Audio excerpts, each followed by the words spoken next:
if trust is shattered and they start this governing process where the child is learning how to govern themselves, and all they're faced with is shame and doubt, and every time they do something wrong, mama's screaming at them, or every time they do something wrong, stepdad is beating on them, then they start to develop what is believed by Erik Erikson as a sense of badness.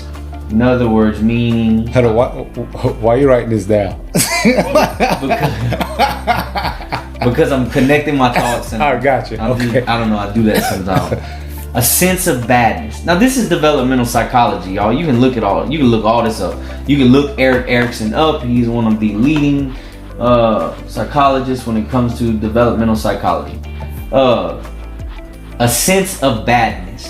My God, is that not plaguing the young black male today?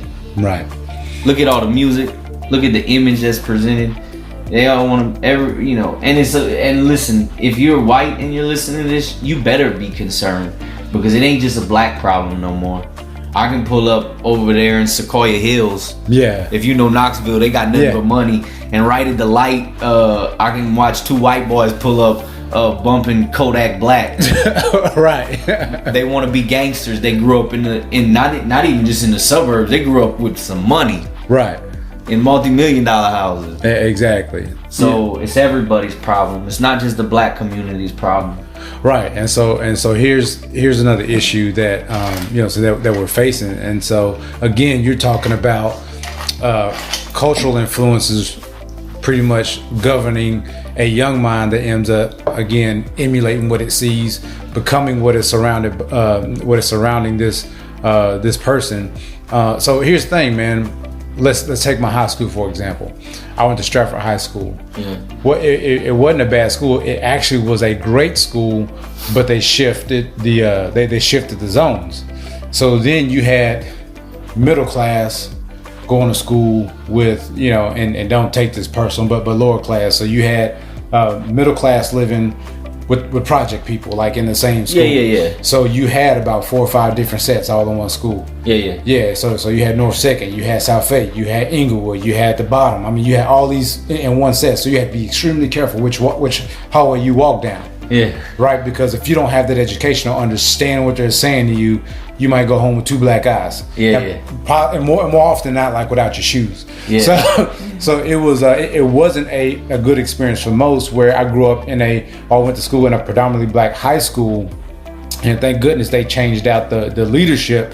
We all learned to go to school together, but like I said, there was just a difference in how I grew up and how they grew up. You feel me? Like where they honor gold teeth and sagging pants and yada yada. That is what they were accustomed to. There was their neighborhood, there was their upbringing. Then you even get middle class, and you get these two diversities going to school, same race but still diverse. Right? Because of the upbringing. Right. So you got 2 different cultures coming together in one school.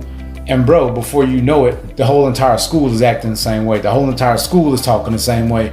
And bro, it's all about influence and exposure. And it's much easier to be influenced in a negative way than it is to be an influencer in a positive way. Right. So, but even then, man, back to the thing about choice is I had a choice to follow them, or I had the choice to make my own path. Yeah. You feel me? So some people ask, when you moving back to Nashville? I'm never moving back to Nashville. The whole reason I moved out is because I knew I wouldn't make the right choices had I stayed in Nashville.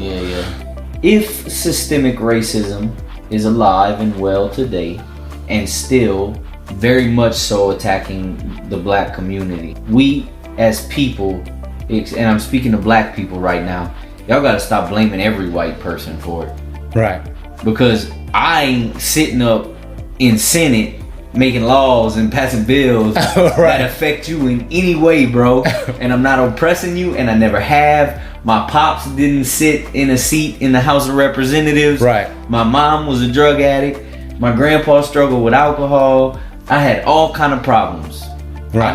I didn't, and that's most people. So I think, and I want to clarify that, I think that most white people see this systemic racism, and they say to themselves, what is that? What is that? Right. You know what I'm saying? Because when they think back on their own experience, and it may be egocentric in thought, they may be only able to see from their perspective, but when they look at their perspective, they say to themselves, wait a minute, I've never done anything to oppress a black person. Right. I've never done anything to. Now you telling me I'm racist and. Yeah, why you mad at me? I didn't do nothing. I didn't do nothing. Right. Yeah. So then flip the coin. Now you're prejudiced against me for something that I didn't even do. Yeah. So because you black. Right. Yeah, that's how it goes. Like, you black, I'm white. So you mad at me because of white privilege and systemic racism, and I'm mad at you because of Black Lives Matter and looting and rioting. Right. And so now you become the hypocrite, but I can't say it. Because then I'm a racist if I say it back. Yeah.